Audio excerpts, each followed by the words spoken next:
chua lại bong còn chui cặp ao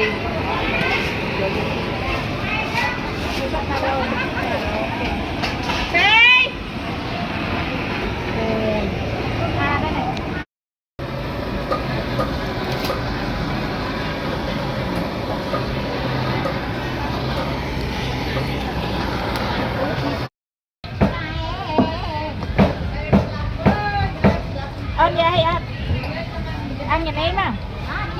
chơi của ban này chơi nhưng mà ban mà đi cái này này tết lên hôm nay lao xí gạch chụp lên cái đấy có mấy vụ lại khô đi thôi gạch chụp lên cái đấy cái này khô thế hả anh lúc lại sẽ chụp lại